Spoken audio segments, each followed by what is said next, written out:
नमस्कार, 4 का चक्रव्यूह में आपका स्वागत है। मैं हूं आपके साथ अंशिका।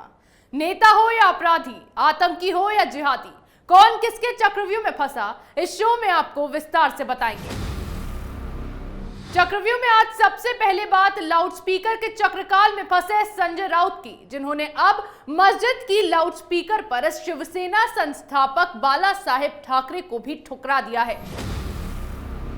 फिर बात करेंगे एमसीडी चुनाव के चक्रव्यूह में फंसे दिल्ली के स्वास्थ्य मंत्री सत्येंद्र जैन की, जिन्होंने चुनाव का टिकट दिलवाने के नाम पर पहले पैसे ऐंठे, फिर आप नेता को प्रताड़ित करना शुरू कर दिया। चक्रव्यूह की तीसरी खबर में बात करेंगे प्रशांत किशोर के चक्रकाल में फंसे गांधी परिवार की, जिन्होंने कांग्रेस की नैया पार लगाने के लिए अब गैर गांधी को अध्यक्ष बनाने का सुझाव दिया है। चौथी और आखिरी खबर में बात करेंगे पाकिस्तान में फिर मचे सियासी बवाल की, जहां सत्ताधारी पार्टी में घमासान शुरू हो गया है, तो बिलावल भुट्टो नवाज शरीफ से शिकायत करने लंदन पहुंच गए हैं। चलिए शुरुआत करते हैं चक्रव्यूह की, और सबसे पहले बात लाउडस्पीकर के चक्रकाल में फंसे संजय राउत की, जिन्होंने अब ऐसी शर्मनाक टिप्पणी की है जिसे जस्टिफाई भी नहीं किया जा सकता है। एक तरफ महाराष्ट्र में लगातार मस्जिदों से लाउडस्पीकर हटाए जाने को लेकर बवाल मचा हुआ है। नासिक पुलिस के फैसले के बीच मनसे प्रमुख राज ठाकरे ने इस बात का ऐलान कर दिया है कि 3 मई को अक्षय तृतीया के दिन उनकी पार्टी लाउडस्पीकर पर मंदिरों में आरती करेगी, जिससे महाराष्ट्र का सियासी पारा और भी ज्यादा चढ़ने लगा है। दूसरी तरफ इन सभी बातों के बीच हिंदुत्व की विचारधारा से भटक चुकी शिवसेना ने पार्टी के संस्थापक बाला साहेब ठाकरे को ही ठुकरा दिया। दरअसल हाल में शिवसेना के बड़बोले नेता संजय राउत से एक साक्षात्कार में राज ठाकरे की पार्टी के शिवसेना के हिंदुत्व मुद्दे को हाईजैक किए जाने के बारे में सवाल पूछा गया, जिसका राउत ने हैरान करने वाला जवाब दिया।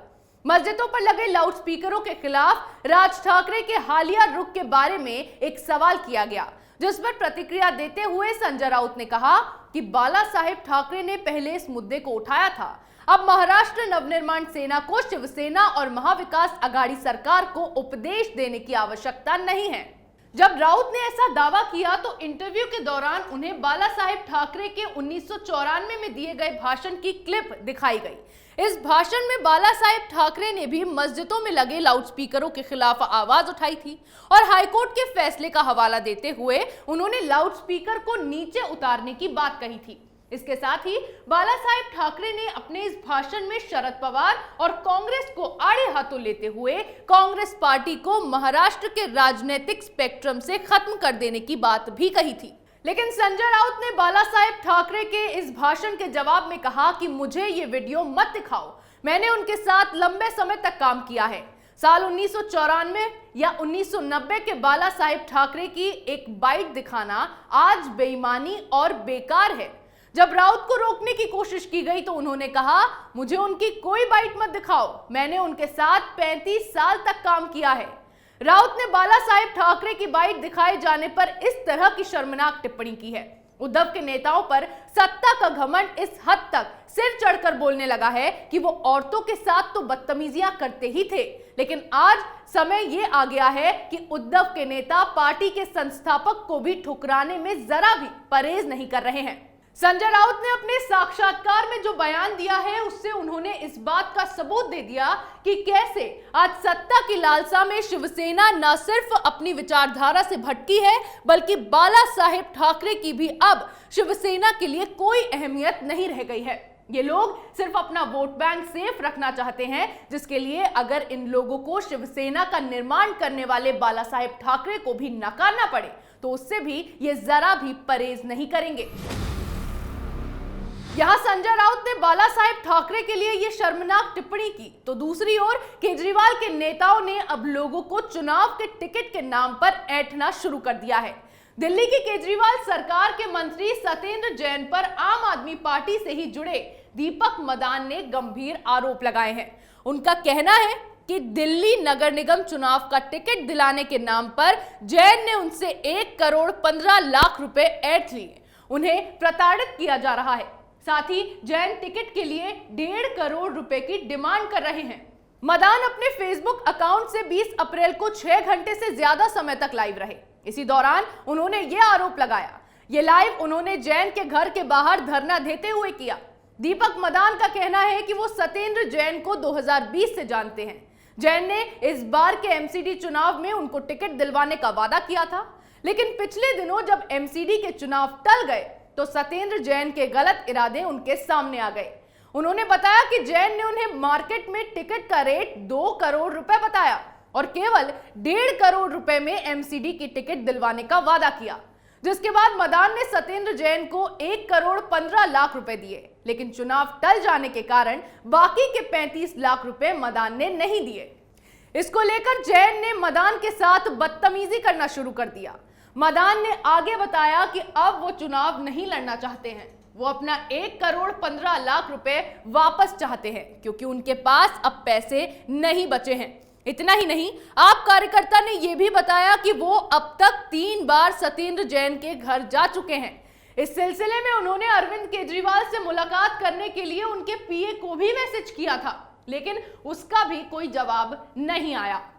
मदान ने यह भी आरोप लगाया कि जैन करोड़ों का भ्रष्टाचार करते हैं और उनके पास करोड़ों रुपए हैं, लेकिन उनका पैसा वापस करने में जैन को दिक्कत हो रही है। अरविंद केजरीवाल चाहे जितना भी खुद को साफ दिखाने की कोशिश करें, लेकिन उनके और उनके नेताओं के काले कारनामों की लिस्ट इतनी लंबी है कि कहीं ना कहीं से पोल खुल ही जाती है। आतंकियों के साथ कनेक्शन तो केजरीवाल के सामने आ ही गए हैं और अब उनके भ्रष्ट नेताओं की भी पोल खुलने लगी है। आपको बता दूं कि ये वही सत्येंद्र जैन है जिनकी हाल ही में ईडी ने 5 करोड़ की प्रॉपर्टी जब्त की थी। इतना कांड काफी नहीं था कि अब आम आदमी पार्टी के नेताओं ने लोगों से पैसे ऐंठना शुरू कर दिया है। यह है केजरीवाल की सरकार का असली चेहरा। यह है केजरीवाल की बदली हुई दिल्ली। एक तरफ केजरीवाल के नेताओं की वसूली का खुलासा हुआ और दूसरी तरफ प्रशांत किशोर ने गांधी परिवार को मुश्किल में डाल दिया। 5 राज्यों के विधानसभा चुनाव में मिली करारी हार के बाद कांग्रेस में बदलाव की मांग फिर उठने लगी है। इस बीच चुनावी रणनीतिकार प्रशांत किशोर ने कांग्रेस की डूबी नैया पार कराने के लिए अहम प्लान तैयार किए हैं। कांग्रेस को फिर से अस्तित्व में लाने के लिए प्रशांत किशोर ने सुझाव दिया है कि कांग्रेस का अध्यक्ष गैर गांधी परिवार से होना चाहिए। उनका सुझाव है कि सोनिया गांधी यूपीए अध्यक्ष के रूप में काम जारी रख सकती हैं और राहुल गांधी संसद में पार्टी और नेताओं का नेतृत्व कर सकते हैं, लेकिन कांग्रेस अध्यक्ष को गैर गांधी होना चाहिए।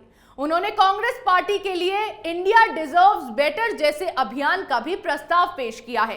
प्रशांत किशोर ने अपनी सिफारिश में साफ तौर पर कहा है कि कांग्रेस अब एक लोकतांत्रिक संगठन नहीं रह गया है। प्रशांत किशोर की ओर से कांग्रेस की डूबी नैया पार लगाने के लिए जो सिफारिशें की गई हैं, उसके अनुसार कांग्रेस की बुनियाद तो वही रहेगी, लेकिन उसे नया अवतार मिल जाएगा। प्रशांत किशोर ने सुधार की प्रक्रिया को शुरू करने के लिए 5 कदमों को अपनाए जाने की सिफारिश की है। उनका सुझाव है कि गठबंधन की पहेली को सुलझाने के बाद कांग्रेस नेतृत्व में भी समस्या ठीक करने की जरूरत पड़ेगी।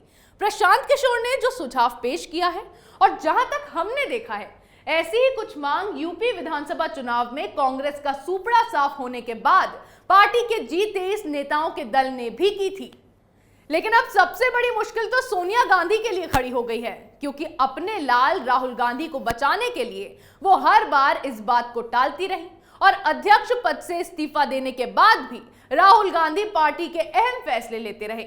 ऐसे में अब सोनिया गांधी क्या करेंगी, देखने वाली बात होगी कि क्या वो प्रशांत किशोर के इस सुझाव से सहमत होंगी या नहीं।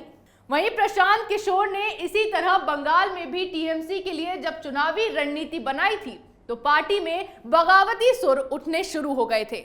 ऐसा ही कुछ अब पीके ने कांग्रेस के लिए करना शुरू कर दिया है। कहीं ऐसा ना हो कि पीके की रणनीति कांग्रेस का भी वही हाल कर दे जो बंगाल में ममता की पार्टी का हुआ था। लेकिन अहम बात यह है कि क्या कांग्रेस पार्टी गांधी परिवार से छिन जाएगी, वो तो अब सोनिया गांधी ही बता पाएंगी। पीके ने तो राहुल के साथ खेल कर दिया और पाकिस्तान में फिर सियासी बवाल शुरू हो गया। पाकिस्तान में जहां लंबे वक्त तक चला सियासी संकट समाप्त हुआ और शहबाज शरीफ ने देश के नए प्रधानमंत्री के रूप में पद संभाला, तो वहीं अब ऐसा लग रहा है कि शहबाज शरीफ का हनीमून पीरियड खत्म हो चुका है। क्योंकि पाकिस्तान की राजनीति में एक बार फिर से सियासी बवाल खड़ा हो चुका है। पाकिस्तान पीपल्स पार्टी के अध्यक्ष बिलावल भुट्टो जरदारी शाहबाज कैबिनेट में शामिल नहीं हुए हैं। दूसरी ओर पाकिस्तान मुस्लिम लीग नवाज में भी मतभेद की खबरें सामने आ रही हैं। इस बात की जानकारी मिली है कि मरियम नवाज चाचा शाहबाज से नाराज हैं। शाहबाज शरीफ की कैबिनेट में 33 लोगों को मंत्री बनाया गया है, लेकिन यहां गौर करने वाली बात यह है कि नवाज शरीफ के कैंप के एक नेता को मंत्री पद दिया गया है। शाहबाज ने नवाज के करीबी जावेद एल लतीफ को मंत्री पद दिया है, लेकिन लतीफ भी शाहबाज के इस कदम से नाराज है, इसीलिए उन्होंने अभी तक मंत्री पद की शपथ नहीं ली है। वहीं नवाज के बाकी के करीबियों को साइडलाइन कर दिया गया है। ऐसे में इस बात की खबर उठी है कि मरियम अपने पिता के करीबी नेताओं को साइडलाइन किए जाने से चाचा शाहबाज शरीफ से काफी ज्यादा नाराज है। गौर करने वाली बात है कि शाहबाज ने अपने कैबिनेट में नवाज के करीबियों को किनारे करते हुए अपने चहीते लोगों को मंत्री बनाया है। पाकिस्तान मुस्लिम लीग नवाज में मरियम नवाज का समर्थन करने वाले लोगों का कहना है कि कैबिनेट गठन से पहले हुई बैठकों में इस बात का आश्वासन दिया गया था कि योग्य पद के लिए योग्य उम्मीदवार का चयन होगा, लेकिन शाहबाज शरीफ ने उन्हें धोखा देते हुए अपनी बात पर अमल नहीं किया है।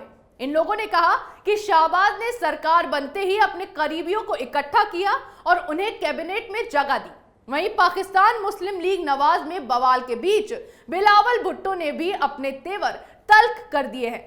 इस बात की चर्चाएं जोरों पर थी कि बिलावल को नई सरकार में विदेश मंत्री बनाया जाएगा, लेकिन बिलावल ने मंत्री पद स्वीकार करने से इनकार कर दिया। जहां एक और बिलावल ने मंत्री पद ठुकराया, तो वहीं उनकी पार्टी से मुस्तफा नवाज खोखर को मंत्री पद दिया गया, लेकिन मुस्तफा ने भी मंत्री पद की शपथ नहीं ली, क्योंकि खोखर के मुताबिक उन्हें कैबिनेट मंत्री की जगह चाहिए थी, लेकिन शाहबाज ने उन्हें राज्य मंत्री बनने का ऑफर दे दिया। इस बीच इस खबर ने भी जोर पकड़ना शुरू कर दिया कि शाहबाज शरीफ के इन फैसलों से नाराज बिलावल भुट्टो लंदन गए हैं, जहां वो इस पूरे मामले की शिकायत नवाज शरीफ से करने वाले हैं। चक्रव्यूह में मेरे साथ आज इतना ही। कल फिर कौन किसके चक्रव्यूह में फंसेगा नए मुद्दों के साथ पेश होंगे और दिखाएंगे कई और सनसनीखेज खुलासे। तब तक के लिए देखते रहिए कैपिटल टीवी।